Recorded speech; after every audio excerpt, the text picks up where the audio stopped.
मैं इस बात के साथ अपनी इस बात को आवाम तक पहुंचाना चाहता हूं कि हम किसी भी मसले के अंदर सड़कों के ऊपर नहीं आते, और हम ये समझ रहे हैं कि सड़कों के ऊपर आना मुसलमान के लिए मुफीद भी नहीं है। हमारी लड़ाई गवर्नमेंट से है, हम कोर्ट में जाते रहे हैं, आसाम के मसले के अंदर कोर्ट में गए हैं, खुद जो मुल्की मसाइल हैं इनके अंदर गए हैं, और हमें अल्लाह के फजल करम से सुप्रीम कोर्ट से पूरे पूरे हुकूक मिले हैं। अस्सलाम वालेकुम रहमतुल्लाहि व बरकातुहू। जी हाँ दोस्तों, उम्मीद है आप सब लोग खैर वाफियत से होंगे। मैं एहतिशाम निज़ामी कासमी। दोस्तों, अभी मौलाना अरशद मदनी साहब की तरफ से एक बड़ी अहम ख़बर आई है और दारुल की तरफ से भी एक बड़ा अहम ज़रूरी ऐलान जारी किया गया है और एक बड़ी ख़बर है।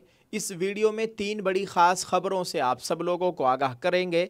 आपसे गुजारिश है वीडियो को मुकम्मल देखिएगा और इस वीडियो को आप अभी लाइक कर दें। दोस्तों, लाइक करने से फ़ायदा ये होता है कि वीडियो ज़्यादा से ज़्यादा लोगों तक पहुंच जाती है, इसलिए जल्दी से लाइक कर दें और फिर इस वीडियो को मुकम्मल देखें।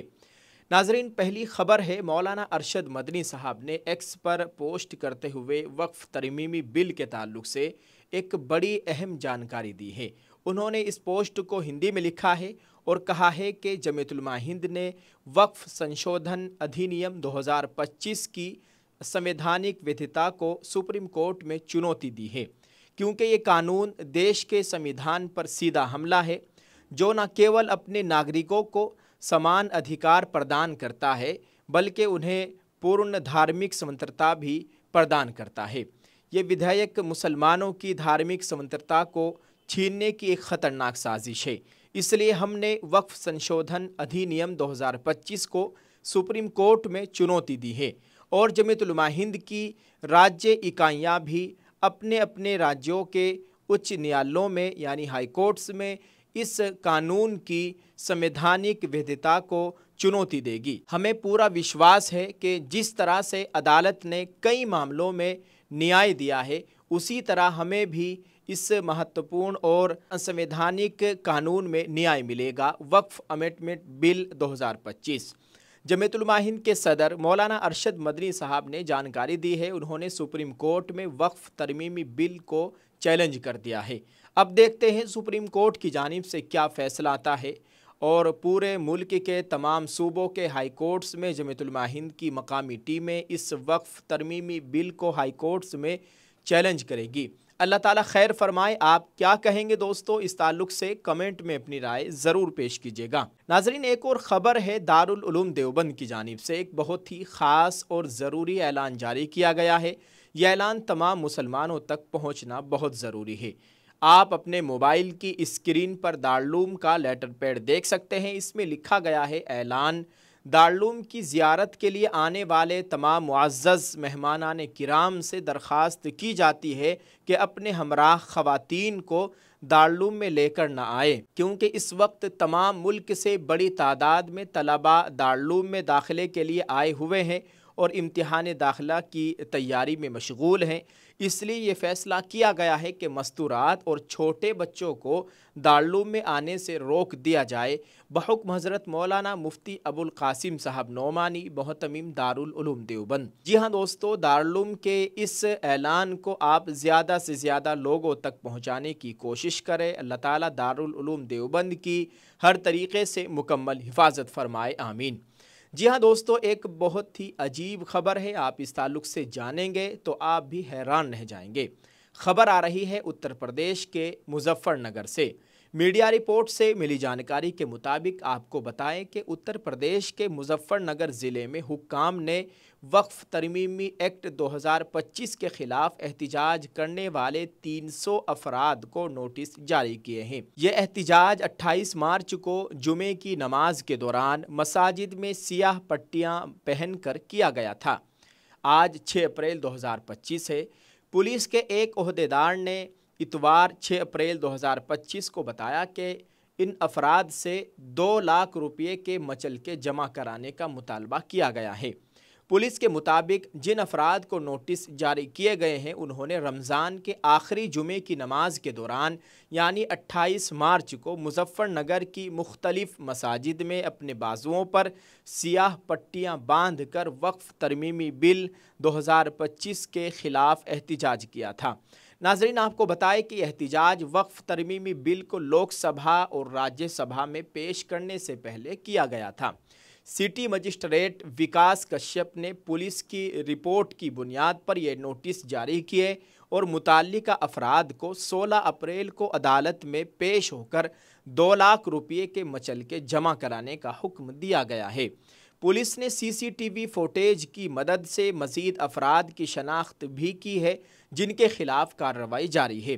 वाज़ेह है कि वक्फ तरमीमी बिल 2025 को पार्लियामेंट ने 4 अप्रैल की सुबह मंजूर किया था। लोकसभा ने इसे 288-232 वोटों से पास किया, जबकि राज्यसभा में 128 अराकीन ने हिमायत और 95 ने मुखालिफत की थी।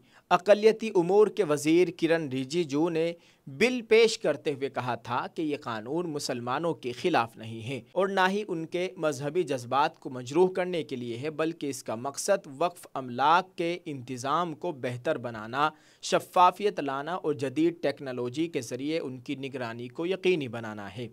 ताहम अपोजिशन जमाअतों, ख़ासतौर पर कांग्रेस और ऑल इंडिया मजलिस इत्तेहादुल मुस्लिमीन ने इस बिल की शदीद मुखालिफत की और इसे सुप्रीम कोर्ट में चैलेंज करने का ऐलान किया है और सुप्रीम कोर्ट में इसको चैलेंज भी कर दिया है।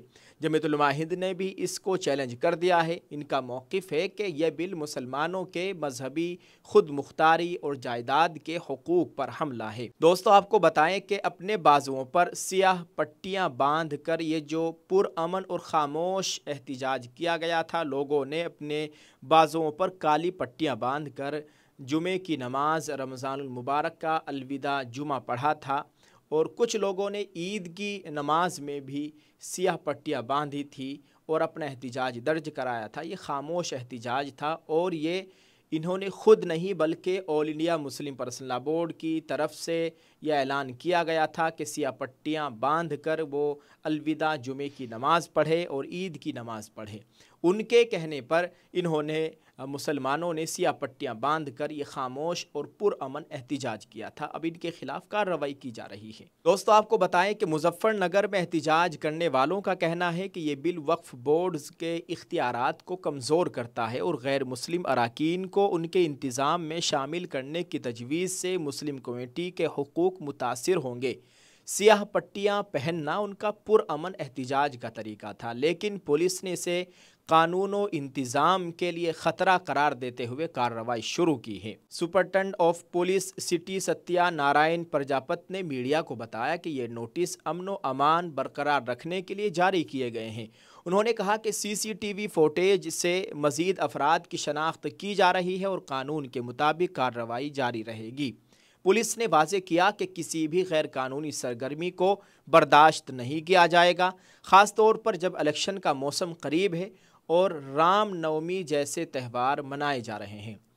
दोस्तों, वाज़ेह रहे कि इस वाक़ये ने सियासी हलकों में भी हलचल मचा दी है। बीजेपी के रहनुमाओं ने इस कार्रवाई की हिमायत की है, जबकि अपोजिशन जमातों ने इसे जमहूरियत पर हमला करार दिया है।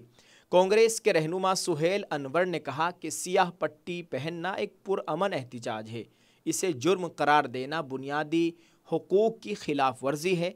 दूसरी तरफ बीजेपी के मकामी रहनुमाओं का कहना है कि ये बिल मुस्लिम कम्युनिटी के फ़ायदे के लिए है और इसकी मुखालिफत सियासी फ़ायदे के लिए की जा रही है। मुजफ्फरनगर के मकामी लोगों में इस कार्रवाई के हवाले से मखलूत जज्बात हैं। कुछ का ख्याल है कि ये सख्त इक़दाम गैर ज़रूरी है, जबकि दीगर इसे कानून की बालादस्ती के तौर पर देखते हैं। सोशल मीडिया पर भी इस मौजू पर बहस जारी है, जहां कुछ सारिफीन ने इसे इजहार राय की आज़ादी पर कदगन करार दिया है। जी हाँ दोस्तों, आप इस ताल्लुक से क्या कहेंगे? कमेंट में अपनी राय ज़रूर पेश कीजिएगा। दुआ है अल्लाह ताला हमारे मुल्क में अमन व अमान का माहौल कायम फरमाए। दोस्तों, जब इतना खामोश और इतना पुरअमन एहतिजाज करने पर कार्रवाई की जा रही है, तो आप अंदाज़ा लगाइए कि जब दीगर एहतिजाज के लिए ये लोग कदम बढ़ाएंगे, मुसलमान कदम बढ़ाएंगे, जैसा कि मुस्लिम पर्सनल लॉ बोर्ड की तरफ से कहा जा रहा है कि वो मुल्क गिर तहरीक चलाएंगे, उसमें मुसलमान लोग, गरीब लोग हिस्सा लेंगे, तो फिर उनके साथ क्या रवैया इख्तियार किया जाएगा, आप इससे अंदाज़ा लगा सकते हैं। अल्लाह ताला खैर फरमाए। आप सब लोगों से गुजारिश है दोस्तों, वीडियो को शेयर करें, कमेंट में अपनी राय ज़रूर पेश करें और ख़ुसूसी दुआओं का एहतिमाम करें। अल्लाह ताला हम सब के हाल पर रहम फरमाए, अल्लाह ताला हम सब का हामी व नासिर हो, आमीन। अस्सलामु अलैकुम व रहमतुल्लाहि व बरकातुहू।